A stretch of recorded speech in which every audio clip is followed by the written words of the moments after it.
भारत की पावन धरती पर देवघर झारखंड में स्थित वैद्यनाथ धाम भगवान शिव के 12 ज्योतिर्लिंगों में से एक है। लेकिन इसकी कहानी केवल एक तीर्थ यात्रा नहीं, बल्कि भक्ति, परीक्षा, विश्वास और छल की अद्भुत गाथा है। लंका का राक्षस सम्राट रावण भगवान शिव का परम भक्त था।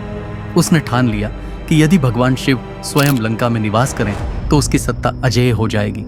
रावण ने कैलाश पर्वत पर जाकर घोर तपस्या की और अपने 9 सिर भगवान शिव को अर्पित कर दिए। जैसे ही वह 10वां सिर चढ़ाने को हुआ, भगवान शिव प्रकट हुए और प्रसन्न होकर वर मांगने को कहा।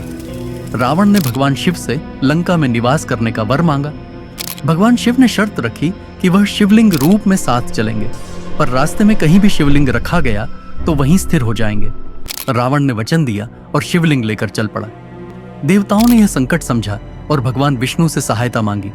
भगवान विष्णु ने रावण की प्यास बढ़ाने के लिए वरुण देव को भेजा।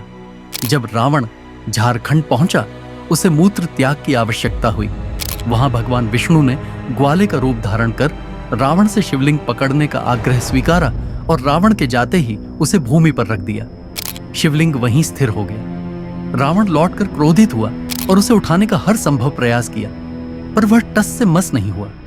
क्रोध में आकर रावण ने अपना अंगूठा उसमें गड़ा दिया, जिसकी छाप आज भी शिवलिंग पर दिखाई देती है। भगवान शिव ने आकाशवाणी की, यह स्थान अब मेरा निवास होगा और मैं वैद्यनाथ कहलाऊंगा, क्योंकि मैंने रावण के कटे सिरों को जोड़ा, इसलिए मैं वैद्य हूं। यह भगवान शिव का वह रूप है जो रोगों का नाश करता है।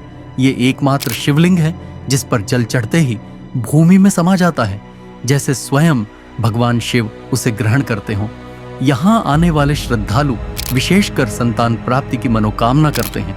श्रावण मास में लाखों कांवड़े गंगाजल चढ़ाते हैं, जिससे ऊर्जा का विस्फोट होता है।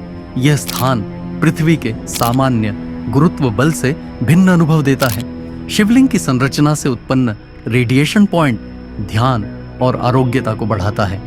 वैद्यनाथ धाम केवल एक धार्मिक स्थल नहीं, बल्कि भक्ति, संघर्ष, युक्ति और चमत्कार का संगम है। यहाँ रावण की तपस्या, भगवान शिव की लीला और भगवान विष्णु की चालें मिलकर एक दिव्य गाथा रचती हैं। जब आप देवघर में बाबा वैद्यनाथ के दर्शन को जाएं, तो वहां केवल एक मंदिर नहीं, जीवन का चमत्कार महसूस करें।